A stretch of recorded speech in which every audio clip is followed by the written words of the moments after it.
என் அன்பு சகோதர சகோதரிகளே, இயேசு கிறிஸ்துவின் நாமத்தில் என் அன்பின் வாழ்த்துக்கள்.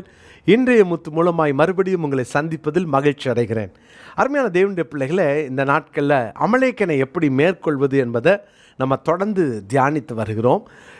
இன்றைக்கு விசேஷமாக இந்த அமலேக்கன் நம்முடைய வாழ்க்கையில் நம்ம சோர்ந்திருக்கிற நேரம், ஆவிக்குரிய வாழ்க்கையில் கொஞ்சம் தளர்கிற நேரம்லாம் பின்னால் தாக்கிடுவான், அவங்ககிட்ட நம்ம தோற்கக்கூடாது அப்படின்றத யாத்திராகமம் 17ஆம் அதிகாரத்திலிருந்து தியானித்து வருகிறோம்.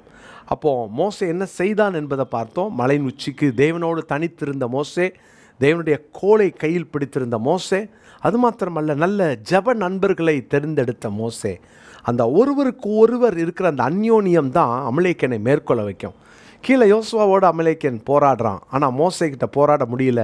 அந்த கையை 2 பேர் தாங்கி பிடிச்சிக்கிட்டு இருக்கிறாங்க. ஒருவருக்கொருவர் உதவி செய்யுங்கள், ஒருவருக்கொருவர் மன்னியுங்கள், ஒருவருக்கொருவர் நீங்கள் உண்மையை பேசுங்கள், ஒருவருக்காக ஒருவர் நீங்கள் ஜெபம் பண்ணுங்கள். நேற்று நம்ம தியானித்தோம்ல.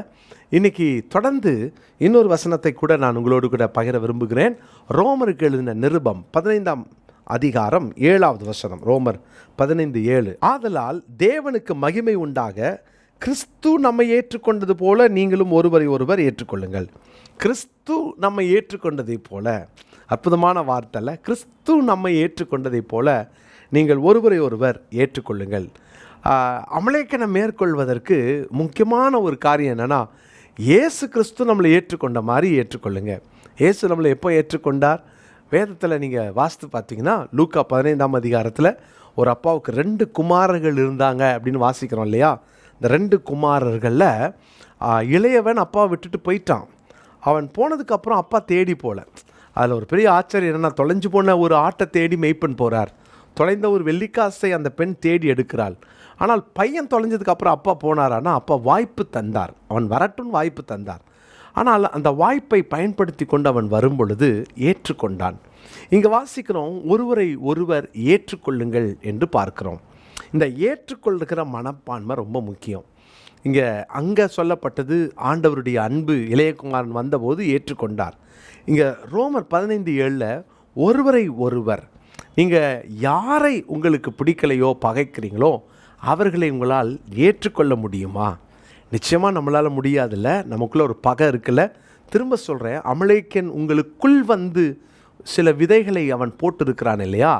அந்த அமலேக்கனை நீங்கள் வெட்கப்படுத்தணும், அவனை மேற்கொள்ளணும், அவனை நீங்கள் ஜெயிக்கணும்னா நீங்கள் ஒருவரை ஒருவர் ஏற்றுக்கொள்ளுங்கள்.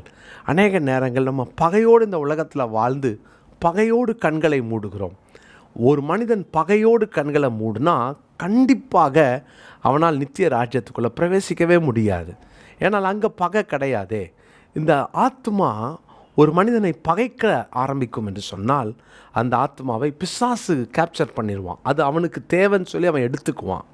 கவனமாக இருக்கணும்.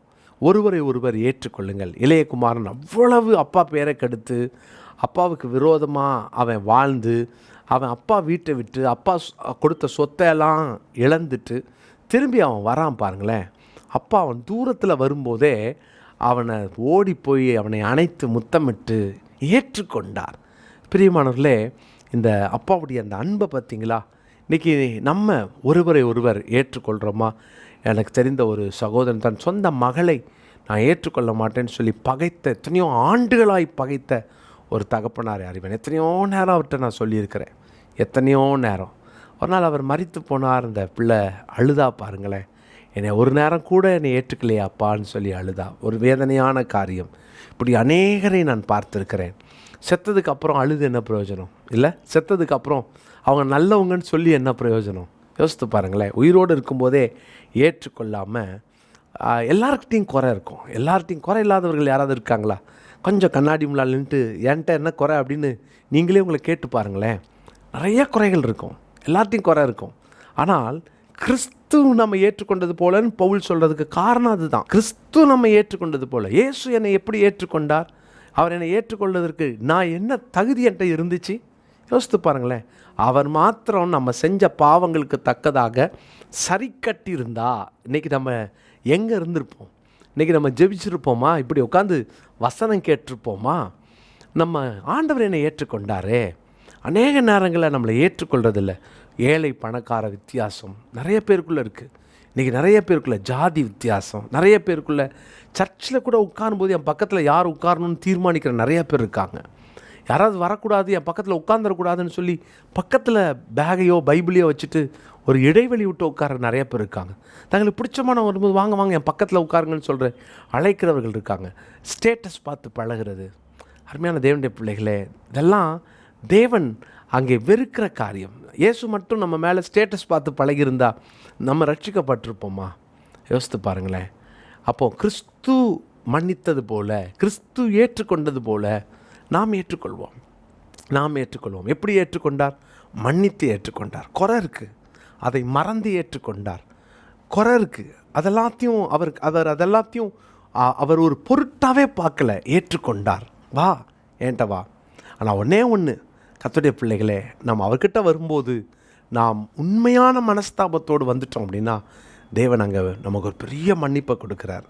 இன்றைக்கி உங்கள் வாழ்க்கையில் யாரையாவது ஏற்றுக்கொள்ள முடியாமல் நீங்கள் வாழ்ந்தா இன்றைக்கி ஆண்டுகிட்ட சொல்லுங்கள், என்னை ஏற்றுக்கிட்டீங்களே, அந்த நன்றி உணர்வு இருக்கும் என்றால் நாம் ஏற்றுக்கொள்வோம்.